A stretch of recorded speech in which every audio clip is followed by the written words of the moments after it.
Hello world, Shelly here, and it is Foundation Fest Day 4, where I do 5 days in a row of foundation reviews. We need a rebound here, you guys. We need a good one. So today I am going to try out the CoverFX Natural Finish Oil-Free Foundation. This one comes in a whopping 40 shades, which is wicked cool. I've got in shade P20, which is for fair to light with pink undertones.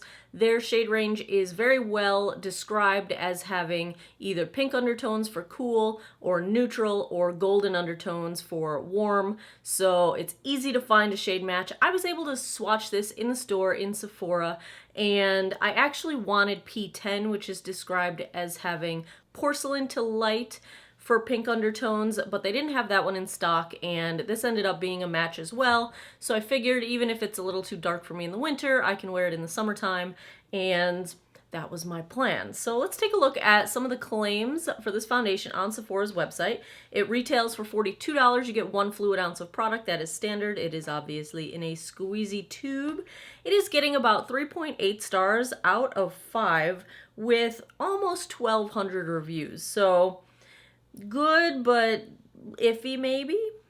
It's got medium to full coverage, described as being good for dry, normal, and sensitive skin. Radiant finish. It's a water-based liquid foundation that imparts a radiant finish to the skin. 40 global shades. Oil-free formula has silky hydrating feel that glides on the skin, imparts a radiant second skin finish. Loaded with skincare ingredients, it contains vitamin C, vitamin E, protects against free radicals. It's a lightweight texture, luminous soft focus finish, buildable, medium to full coverage, no parabens. And then they actually go through a nice little descriptive part on the Sephora page here of how to find your shade in this foundation. So that is nice. It is vegan, it's cruelty-free, fragrance-free, gluten-free, mineral oil-free, and talc-free. Let's take a look at some swatches and compare this to a few other foundations in my collection. Alrighty, let's swatch. First up is today's foundation, the CoverFX Natural Finish Oil-Free Foundation in shade P20. Second is the MAC Studio Fix Fluid in shade NW10. Third up is the Estee Lauder Double Wear Stay in Place in shade 1C1 Cool Bone. Fourth is the Smashbox Studio Skin Hydrating Foundation in the shade 1.0. And last, we've got the Urban Decay All Nighter Foundation in shade 1.5. Okie dokie smoky, I have already cleansed, moisturized, primed my face, and sunscreened. Wear your sunscreen every day. It's my biggest regret of life not starting sooner.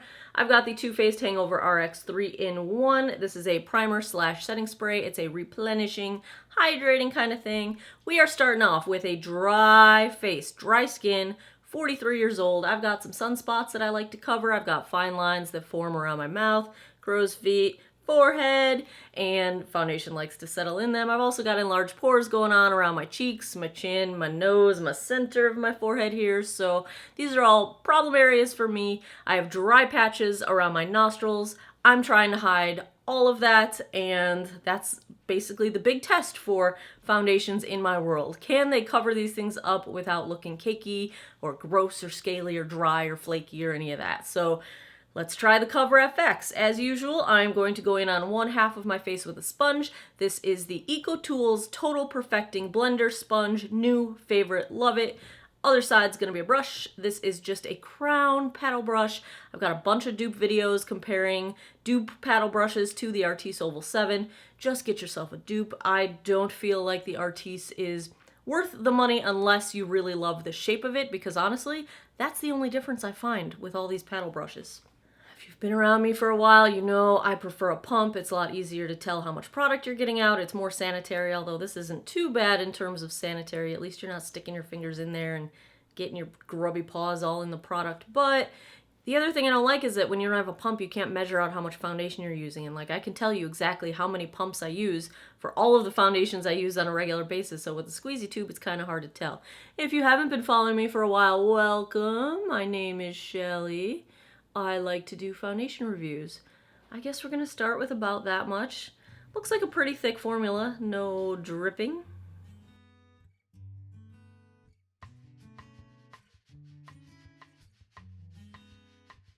At one pass with a sponge, coverage is pretty light. I can still see all my freckles and sunspots. However, it's a really nice, natural looking finish. Like, it's smoothing my texture pretty doggone nicely, but still looks like my skin.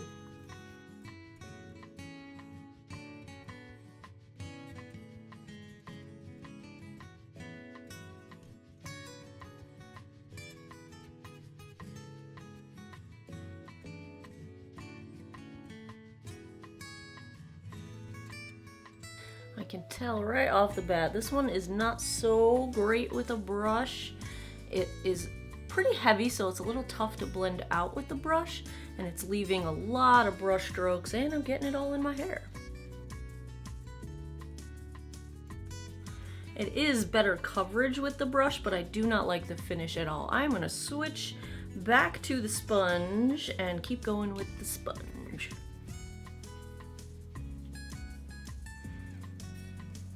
Oh yeah, it's beautiful with the sponge. I would say if you want quick and you want the coverage, go in with the brush, smooth it out, get the coverage, and then just blend over it with the sponge. I really like this finish. I'm gonna go in with just a little bit more to sort of see if we can build the coverage just a tiny bit. I don't really see any planet on which this is gonna get all the way to full coverage. It is like a high light coverage right now, maybe a low medium coverage. I just need a little bit more to cover up some of these sunspots and even things out. But it's beautiful so far.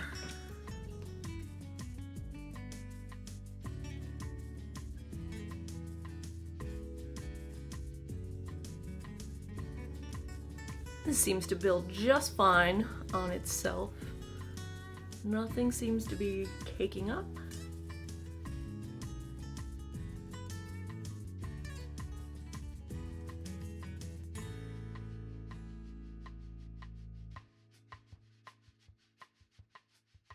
This looks really pretty. I feel like it is doing a really nice job of just smoothing everything out, smoothing texture, smoothing pores out. I can still see my pores a little bit, but they are minimized slightly, so thumbs up for that. Nothing seems to be cakey or dry. Nothing is clinging to dry patches. I feel like my redness is pretty well evened out. I'd say this is medium coverage. I cannot really envision getting this all the way up to full coverage, but so far, looking pretty doggone good. For something described as having a radiant finish, it's not super dewy. It is just a nice natural sort of sheen. Like, I don't feel like I'm sweaty looking or anything like that. You know me, I'm not a big fan of a dewy look. So the radiant made me a little nervous, but this is a nice radiant. This is, you know, like glowing, happy, healthy skin radiant. Okay. Right now it is 10:17 a.m. I'm gonna go put the rest of my face on and I'll be right back. Alrighty, here we go. Everything blended for the most part fine on top of this foundation. I did set it lightly with the Laura Geller Balance and Brighten in Porcelain because it felt a little tacky and it felt like it wasn't gonna settle down. It was a little bit patchy blending bronzer on top, but I think we ended up in an okay place at the end of the day. It's not the end of the day, it's like a half hour later. But otherwise, everything looks good so far. Nothing is settling into lines. Nothing is caking up. I feel like it looks really nice so far. I think the color match is really good at this point. We will double check that later with a daylight check-in. But yeah, thumbs up so far as I yank my earring out. Everything looks good. On the rest of my face, I've got the L'Oreal Glam Bronze bronzer. I'm wearing the Tarte blush in Exposed. I'm wearing one of the new Physicians Formula Butter highlights in Iridescent, which totally doesn't go with this look, but I couldn't help myself. And on my eyes, I've been trying out one of the new Wet n Wild Liquid Cat Suit glitters that sort of is attempting to dupe the Stila Glitter and Glows. And well, I'll have more to say about those soon. I just noticed I got mascara all over my eyelid. It is the Maybelline Total Temptation. I'm so messy with mascara. But that is where we're starting out. Oh, and my lip is one of the brand new Milani Shine, Amore Shines. And this is in the shade 01 Delight. So that's where we're starting out. I'll come back in a few hours with a daylight check-in and I'll be back at the end of the night to show you how everything ended up. Hey guys, daylight check-in here, and we're at about the 5-hour mark. I have been outside a little bit, so I'm a little flushed of coldness. See my breath? I don't know if you can see it, but so ignore the pink that is going on. But overall, I think this foundation is looking really nice. It is a bit luminous. There's some dewiness going on here. I think the color match is good. It looks good in indoor lighting. It's looking good in outdoor lighting, and I'm gonna step forward into the sun. I don't know if this is gonna be a valuable experience or not, but maybe then you can see what it looks like in sunlight lighting. But here it goes. Whoa. I don't know what you can see. I'm keeping my eyes closed. There it is in the bright sun.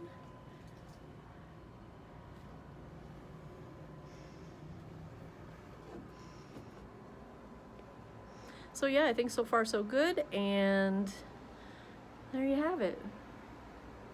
I'll be back tonight. Alrighty, final check-in. It is 7:57 p.m. and if I remember correctly, the check-in time this morning was 10:15. I will put it on the screen here if I am not remembering correctly.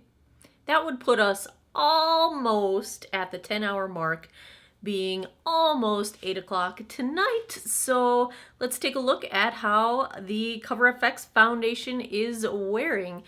I am very happy to report that we have got another winner on our hands. If we just start from the bottom, work our way up, the foundation felt incredibly comfortable all day long. I would say it's even mildly hydrating. My skin feels great. It feels soft. It feels still plump. I don't feel like I have like the dry drag lines going on. Everything feels great. The foundation is actually not breaking down anywhere. It's just wearing away in the places where foundation would typically wear away. So if we look at my chin, you can see a lot of pink coming through. If you look around my nostrils and on my nose, it is wearing away. My nose has pretty uneven wear, so there's a little bit of polka dot pores going on, but I don't think it's really settled into my pores. I think it's just wearing away unevenly. As we go up, everything on my cheek still looks fine. My blush, bronzer, highlight is still completely visible. Even the pink shift on my highlight is still visible. So I think that is a really good sign that this stuff can hold up decently well. I don't feel like I'm cakey in between my eyebrows, maybe just a slight bit of wear away there. And nothing seems really worn away on my forehead, although the coverage is just a little bit lighter than it was earlier today. So overall, I feel like at a conversational distance, this still looks decent. It is wearing away pretty gracefully for the most part at the 10-hour mark. I would say this probably is more of an 8 to 10-hour wear foundation. At this point, like, I wouldn't want to go out right now with my nose looking the way it does without touching up. So it's not an incredibly long wear foundation, but it will get you a solid work day of wear. Very comfortable, very lightweight. Zillions of shades. I'm exaggerating, of course, but I think the shade range is fantastic. I think the price point is nice. I wish it came in a pump. It comes in a squeezy tube. That would be second best, I would say, in terms of my preference. I think the color match is really good on me. If I had to give a grade to the Cover FX Natural Finish Oil-Free Foundation for dry, maturing skin, I am going to go A-. This is a beautiful finish if you like a dewy finish. It's a little too luminous for my preference, but I'm not going to take points off for that because that's just a personal taste kind of thing. I wish it lasted a little bit longer. I wish you could get the coverage a little bit more over a longer period of time, but I think it does degrade gracefully. I think it is super comfortable to wear. I think it does not settle into fine lines. It does not break down around smile lines and movement lines. It does not accentuate pores. It does a pretty decent job at blurring and smoothing pores and texture. Yep, I'm going A-. I really, really like this one. So there you have it. Another foundation review for Foundation Fest. We got one more day coming up. I do 5 days in a row of these when we have a Foundation Fest. Come by tomorrow at 9 p.m. Eastern. You will get the last foundation review in this current series. If you guys have a foundation you would like me to check out, feel free to leave it down in the comments below. You can also go on my website, geekoutofwater.com, and click the Foundation Fest link because I have a searchable spreadsheet of all of the foundations that I have reviewed with links to the reviews and then all of the notes. Was it hydrating? Was it drying? Was it smoothing? Was it blurring? Did it accentuate pores? Was it good for wrinkles? Did it settle into lines? How many shades cost? Blah, blah, blah. It's all on there. You can search anything that you want to know and they will all come up in a list, and that's on my website. So go check that out if you haven't already. And as always, I thank you guys for taking some time out of your day to geek out over makeup with me. I appreciate it, and I hope you all have an awesome day or night wherever you are in the world. Take care of each other. Bye-bye.